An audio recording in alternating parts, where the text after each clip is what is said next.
Welcome to the Warrior Mind podcast. This is where mental strength, emotional mastery, and human potential meet real life.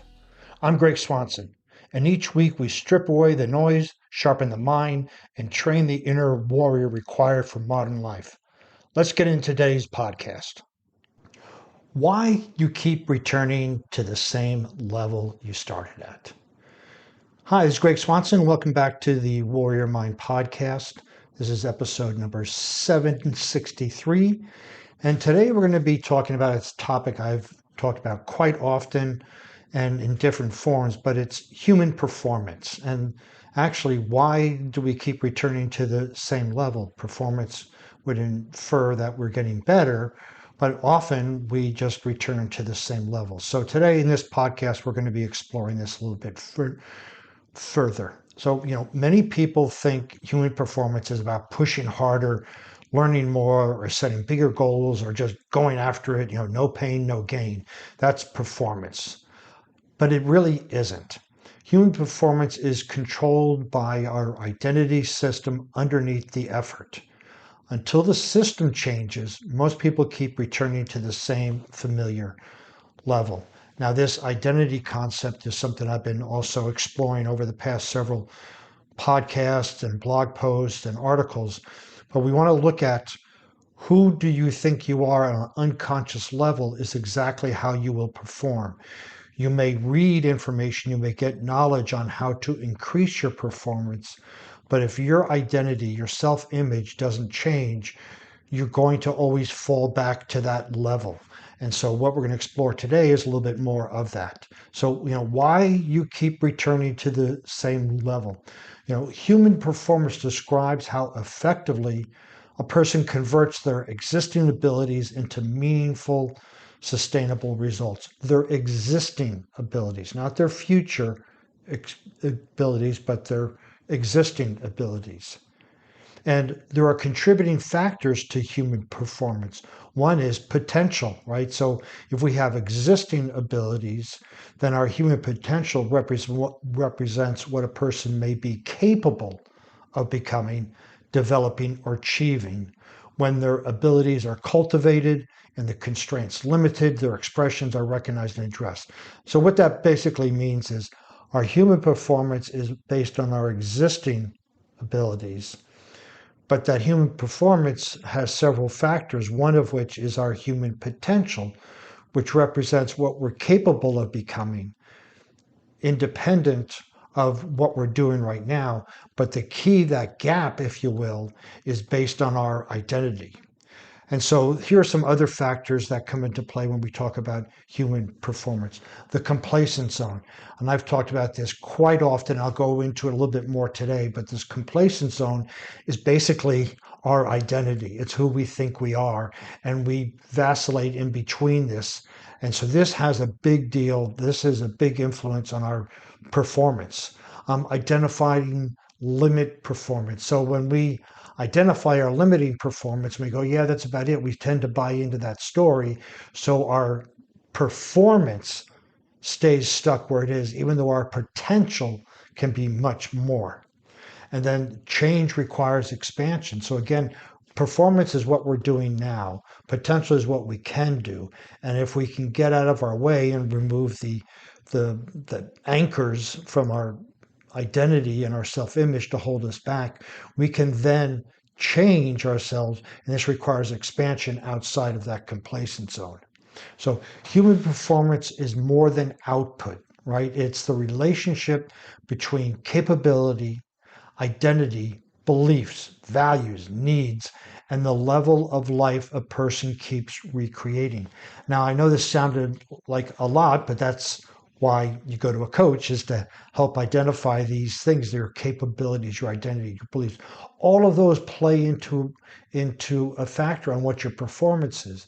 And your performance, you may have moments of inspiration where you outperform your current performance and almost reach your potential, but you'll fall back if these beliefs, these values, identities are not changed at a very tiny level of a subconscious level, because you're subconscious is controlling all your performance, and it's based on, again, these identities, capabilities, beliefs, etc. And if you don't change them, you're just going to keep repeating the same thing over and over again, regardless of how hard you try or how much you read or how much you do. If your identity says no, you can't do it, you're not going to do it. You may do it once or twice, but then you'll fall back. So the real problem is you're not stuck because of lack of potential. You know more is possible within you. So that's the real problem, is that we're not stuck because we lack potential. We're stuck because of the things I just went over. So you are possible of more than you're doing. You've made progress before, but the pattern returns. It's like, okay, I know I can go on a diet. I'm going to go on a diet, and then boom, you're back to eating 10 pounds of cake. You wake up early in the morning to go to the gym, you work out, a week later, you're sleeping in again. But it's the same level that you hit, but just a different version of yourself. You may be 2 days older, 5 days older, whatever that is, but it's the same thing. It's like Groundhog Day repeating itself over and over and over and over again. And we wonder why this happens. And sometimes we make progress, we get excited, and then we backslide, and then we just start all over again. We thinking this starting over again is making progress, when in reality it's just repeating the same stuff different day. And so most people have improved before. I mean, we all have improved, otherwise we wouldn't be where we are. But improvement doesn't mean transformation if you keep sliding back to the same range. So make improvement and backslide, make improvement, backslide, make improvement. That's not progress. That's, again, is just like a Groundhog Day, doing the same thing over and over again. So this is where the complacent zone, and I'll go through this again. If you haven't heard it before, and you're on YouTube watching this, go search for the complacent zone. I've done a couple of episodes on it. It's so powerful when you completely understand how this rules your life. So this complacent zone is the range you keep living inside of, right? So there's this mental floor of resistance, and there's this mental ceiling of the mental floor of support and the mental ceiling of resistance. And we keep getting familiar results in it. You could look at it as two horizontal lines, and in between is where you're going. You go to your support and you go to your resistance. But it's predictable patterns. You can see the patterns over and over and over again because you're going from your support to your resistance, back down. So the complacent zone is that familiar operating range between the mental line of support and the mental line of resistance. Support's on the bottom, resistance on the top. And this is where most people mistake movement for change. For example, let's say your mental line of support is, I'm not going to get any heavier than 200 pounds. You hit 200 pounds, you start making change, you're doing great. And then your mental line of resistance is 180 pounds. So you go from 200 down to 180, you go great, but you can't break through that. That's your mental line of resistance. And so then unconsciously you start having that one cupcake, you start sleeping in a little bit later, and then your weight goes up to 200 and you go, nope, I got to get back into shape. And it keeps going back and forth, just like a zigzag pattern. And this happens in all of our areas of life. So the mental line of support, it's your internal floor. It says, when things get this bad, I'm going to take action. So it could be that you're running out of money, you're overweight, you've been alone for too long, you don't like the job you're at, whatever it is, it gets to a point where, like, I can't take this anymore. And this is your internal floor. And you start taking action and you start progressing. Things start happening. Results start coming in. And then you hit this mental line of resistance and you backslide again. But we'll talk about this. Mental line of support is your internal floor. And it's like, I won't go lower than this. This is it. This is rock bottom. And so the pain creates the action. It's not motivation. It's the pain of being there. It could be that, again, that you hit a certain weight that you're tired of, that you're making so much money and you're not making any more, you've been alone, whatever. It's a pain that creates that action. So you start taking action because of the pain, and then this rock bottom activates this effort, and you start making effort and you start making change, and then you get so far away from the pain that it doesn't hurt anymore, and you stop. That's your mental line of resistance. And you stop at that point and you start to coast, But as we all know, when you start to coast, you start to backslide, and then you backslide, and then 2 weeks, 3 weeks, 2 years later, you're right back in the same old place. And this is a temporary urgency appears, you start taking action, and then there is a point where dissatisfactions become strong enough to make someone act. This is that internal floor, this mental line of support. They start the diet, hire the coach, save the money, train harder, or recommit, but it just doesn't stick. Because then the mental line of resistance is your internal ceiling. This is based on your identity, your beliefs, your needs. This is what you think you're only capable of. Excuses start to show up at this point. Well, I've worked out for 3 months. Let me take off. I've been on a diet for this long. I've dated 20 people. Let me take a break. I have applied to so many jobs. So all of a sudden, you've done all this effort, but now excuses show up. Even if you've made progress, right? The fear increases. Geez, if I break through, this is all unconscious, right? But if I break through this internal resistance, who will I be? Will my friends leave me? Will I have nobody to talk to? I'll become a new person. And then I don't know what that new person is going to look like. I don't know what they're going to feel like, talk like, who are going to be their friends. So this fear of the unknown starts to happen. And then we have this procrastination. Well, maybe I'll keep doing this tomorrow. We look at our progress, we're happy with it, and then we start making excuses for not showing up. And then we have procrastination, which stops us from taking more action. So all these things build up, but these are all symptoms of a larger cause, or these are the effects. The cause is the internal representation we have of ourselves, our identity, our self-image, right? And this is where the sabotage begins. And then the whole thing happens all over again. So this is where the old identity pushes back. You're about to break through and the old identity says, nope, we're not going to have any of that because you haven't worked at that level. A person gets close to a new level, but the nervous system and identity system treat this new level as unfamiliar territory. And nobody wants to go into unfamiliar territory, especially your ego and your unconscious mind. So it holds you back based on your identity, your self-image, your beliefs, all of those things that holds you back. So you appear to be making progress, but you're just repeating over and over again the same thing.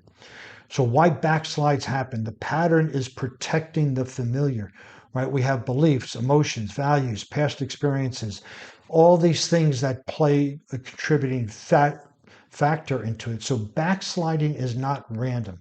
If you tracked your progress, again, whether it's income, weight, going to the gym, you will see that you make progress, then you backslide. You make progress. There is a given pattern. And if you were able to track this pattern for the last 5-10 years, you'll see you can depend on it showing up exactly at the right point, right? The old system is trying to preserve what it knows. It's saying, hey, you're alive. Things are okay. Why do you want to muck things up?